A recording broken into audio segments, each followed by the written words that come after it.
இந்த சேதாரத்துக்கு மேல கொடுத்தீங்கன்னா உங்க காசை வேஸ்ட் பண்ற மாதிரி தான். லலிதால வாங்குங்க, நிறைய பணம் சேவ் பண்ணுவீங்க. தமிழ்நாட்டில் எஸ்ஐஆர் பணிகள் வருகிற டிசம்பர் 11ஆம் தேதியோட நிறைவடைகின்ற சூழல்ல இந்த எஸ்ஐஆர் மூலமாக தமிழ்நாட்டில் மட்டுமே கிட்டத்தட்ட 77 லட்சம் வாக்காளர்கள் நீக்கப்படுவதற்கான வாய்ப்பு இருக்கிறதாக ஒரு அதிர்ச்சிகரமான தகவல் வெளியாகியிருக்கு. எதனால இந்த 77 லட்சம் பேர் நீக்கப்படுவதற்கான வாய்ப்புகள் இருக்கு, எந்தெந்த மாவட்டங்கள்ல அதிகமாக வாக்காளர்கள் நீக்கப்பட போறாங்க, இது எல்லாத்த பத்தியுமே இந்த காணொலியில நம்ம தெளிவா பார்க்கலாம். மில்கி மிஸ்ட் இதுதான், இது மட்டும்தான் பன்னீர்னா ஒன்லி மில்கி மிஸ்ட். கடந்த நவம்பர் 4ஆம் தேதி அன்னைக்கு தமிழ்நாட்டில் எஸ்ஐஆர் பணிகள் அப்படின்றது தொடங்கி இருந்தது. இந்த நிலையில எஸ்ஐஆர் பணிகளுக்கான அந்த காலத்தை டிசம்பர் 11ஆம் தேதி வரைக்கும் நீட்டிச்சிருந்தாங்க.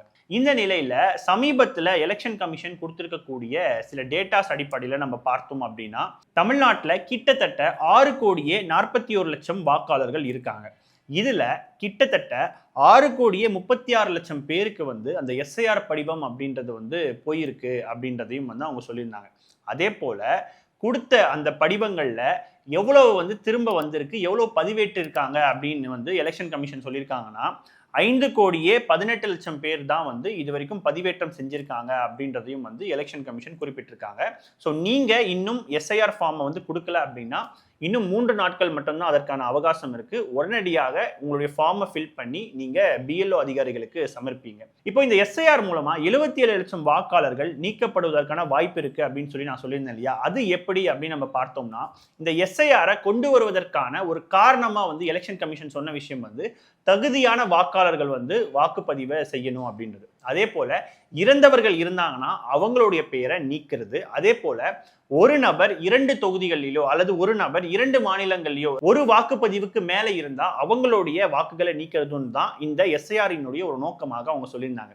இந்த அடிப்படையில எலெக்ஷன் கமிஷன் என்ன மாதிரியான ஒரு எஸ்டிமேஷனுக்கு வந்திருக்காங்கன்னா தமிழ்நாட்டில் கிட்டத்தட்ட 25 லட்சம் பேர் இறந்திருக்கிறாங்க. அதே போல 8,95,000 பேர் தொடர்பு கொள்ள முடியாத ஒரு நிலையில இருக்காங்க. அதே போல நிரந்தரமாக அந்த பகுதியிலிருந்து வேற இடத்துக்கு போனவங்களோட எண்ணிக்கை கிட்டத்தட்ட 39 லட்சமாக இருக்கும் அப்படின்றத தேர்தல் ஆணையம் சொல்லியிருக்காங்க. ஸோ முதல்ல அவங்க இறந்திருக்காங்க அப்படின்றத தேர்தல் ஆணையம் வெரிஃபை பண்ணியிருப்பாங்க. அதே போல தொடர்பு கொள்ள முடியாத நபர்களாக இருப்பாங்க. உதாரணத்துக்கு ஒரு மாவட்டத்தை நம்ம எடுத்துக்கிட்டோம் அப்படின்னா ஒரு குக்கிராமத்தில இருந்தோ அல்லது ஒரு சிறு நகரங்கள் இருந்தோ அந்த மாவட்டத்தினுடைய தலைநகரத்துக்கு போய் நிறைய பேர் வேலை செய்வாங்க. இந்த நிலையில நிறைய பேர் தொடர்பு கொள்ள முடியாத நபர்களாக இருப்பாங்க, வேலைக்காக போறவங்களாகவும் இருப்பாங்க. ஸோ அவர்கள் கிட்டத்தட்ட 8 லட்சம் பேருக்கு மேல இருக்காங்கன்னு சொல்லிட்டு ஒரு எஸ்டிமேஷனை தேர்தல் ஆணையம் கொடுக்குறாங்க. அதே போல நிரந்தரமாக ஒரு பகுதியிலிருந்து வேற பகுதிக்கு போனவங்களோட எண்ணிக்கை மட்டுமே 39 லட்சம் பேர் அப்படின்றத தேர்தல் ஆணையம் குறிப்பிடுறாங்க.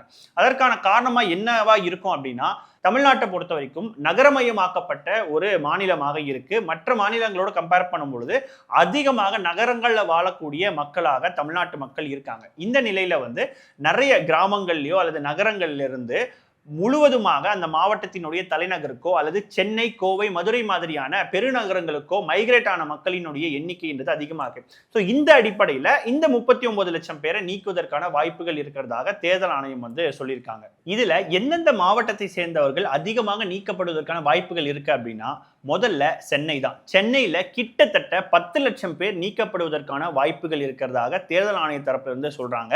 கிட்டத்தட்ட அதுல 1 லட்சம் பேருக்கு மேல இருந்திருக்கலாம் அப்படின்றதையும் தேர்தல் ஆணையம் சொல்லியிருக்காங்க. குறிப்பா சென்னையில மட்டுமே 1000 விளக்கு தொகுதிகளில் 34.75% மக்கள் வாக்காளர் பட்டியலிருந்து நீக்கப்படுவதற்கான வாய்ப்புகள் இருக்கு அப்படின்றத சொல்றாங்க. கிட்டத்தட்ட 1 லட்சம் மக்கள் இருந்தாங்கன்னா கிட்டத்தட்ட 34,000 வாக்காளர்கள் அதிகபட்சமாக நீக்குவதற்கான வாய்ப்புகள் இருக்கு அப்படின்றத ஒரு பக்கம் சொல்றாங்க. குறைந்தபட்சமாக சென்னையில் இருக்கக்கூடிய சைதாப்பேட்டை தொகுதியில 12.09% நீக்கப்படுவதற்கான வாய்ப்புகள் இருக்கிறதாக தேர்தல் ஆணையம் ஒரு பக்கம் சொல்றாங்க. அதே போல சென்னைக்கு அருகில் இருக்கக்கூடிய செங்கல்பட்டு மாவட்டத்துல 5,31,000 பேரும், மதுரையில 3,81,000 பேரும், சேலம் மாவட்டத்துல 2,09,000 பேரும், திருவள்ளூர் மாவட்டத்துல 3,89,000 பேரும், காஞ்சிபுரத்துல 1,30,000 பேரும், திருவண்ணாமலையில 2 லட்சம் பேரும், கோவையில 5 லட்சம் பேர் வரைக்கும் நீக்கப்படுவதற்கான வாய்ப்புகள் இருக்கிறதாக மாவட்ட நிர்வாக தரப்புல இருந்து சொல்லியிருக்காங்க. அதிலும் குறிப்பா கோவை மாவட்டத்தை பொறுத்த வரைக்கும் ஒட்டுமொத்தமா 10 சட்டமன்ற தொகுதி இருக்கு.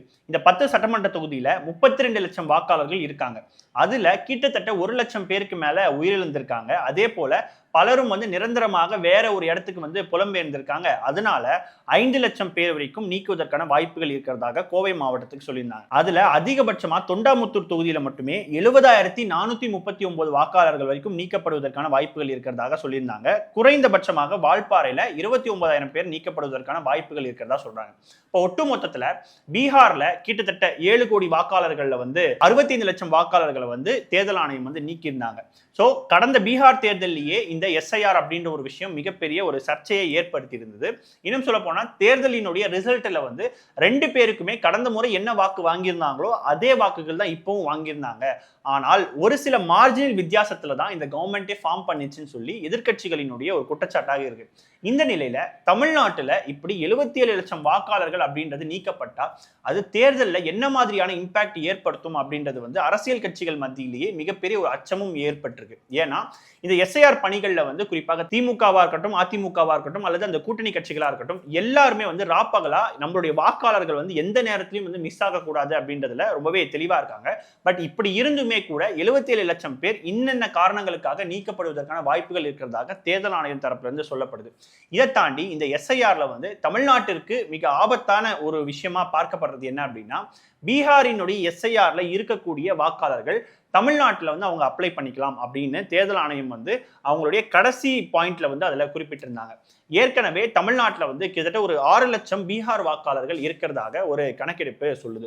இந்த நிலையில பீகார்ல இருக்கக்கூடிய வாக்காளர்கள் வந்து தமிழ்நாட்டில் அவங்களுடைய வாக்காளர்கள் பட்டியலில் வந்து அவங்க சேர்க்கலாம் அப்படின்றது தான் இந்த இடத்துல நம்ம பார்க்க வேண்டியதா இருக்கு. ஏன்னா பீகாரிகளை பொறுத்த வரைக்கும் அவங்க தமிழ்நாட்டில் பிறந்து வளராத ஒரு சூழல்ல வந்து தமிழ்நாட்டு அரசியலும் சரி அல்லது தமிழ்நாட்டினுடைய கலாச்சாரமும் சரி இதுல எதை மையப்படுத்தி அவங்க வாக்களிப்பாங்க அப்படின்ற ஒரு முக்கியமான கேள்வியும் இந்த இடத்துல எழுது. ஆனால் தேர்தல் ஆணையம் தரப்பிலிருந்து சொல்லப்படுற விஷயம் என்னன்னா, இந்தியாவினுடைய அரசமைப்பு சட்டத்தை பொறுத்த வரைக்கும் ஆர்டிகல் 19ல வந்து ஒரு இந்திய குடிமகன் எங்க வேணாலும் வந்து அவங்க வாக்களிக்கலாம். தமிழ்நாட்டில் இருக்கிறவங்க டெல்லிக்கு போகலாம், டெல்லியில இருக்கிறவங்க தமிழ்நாட்டுக்கு வரலாம் அப்படின்ற ஒரு பாயிண்டை வந்து முன்வைக்கிறாங்க. ஆனால் பீகார் வாக்காளர்கள் தமிழ்நாட்டு வாக்காளர் பட்டியலை சேர்க்கிறாங்க அப்படின்னா அது மிகப்பெரிய அளவுக்கான சிக்கல்கள் குறிப்பாக தேர்தல் அரசியல்ல நடக்கும் அப்படின்றதுதான் பல தமிழ் தேசிய இயக்கங்களினுடைய ஒரு குற்றச்சாட்டாகவும் இருக்கு. இந்த நிலையில தான் இந்த எஸ்ஐஆர் பணி அப்படின்றது வந்து டிசம்பர் 11ஆம் தேதி நிறைவடைய போகுது. அதன் பிறகுதான் தமிழ்நாட்டில் உண்மையாகவே எத்தனை வாக்காளர்கள் நீக்கப்பட போறாங்க அப்படின்றது நமக்கு தெரிய வரும். இந்த எஸ்ஐஆரின் மூலமாக தமிழ்நாட்டில் எத்தனை வாக்காளர்கள் நீக்கப்படும், உங்களுடைய கருத்துக்கள் என்னன்றதை கீழே கமெண்ட் செக்ஷன்ல சொல்லுங்க. தொடர்ந்து இணைந்திருங்கள். இது உங்கள் மின்னம்பலம். நான் விஷால் பொலிவர். நன்றி, வணக்கம். இந்த சேதாரத்துக்கு மேல கொடுத்தீங்கன்னா உங்க காசை வேஸ்ட் பண்ற மாதிரி தான். லலிதால வாங்குங்க, நிறைய பணம் சேவ் பண்ணுவீங்க. மில்கி மிஸ்ட் இதான் இது மட்டும்தான். பன்னீர்னா only Milky Mist. மின்னம்பலம்.com தமிழின் முதல் மொபைல் பத்திரிகை.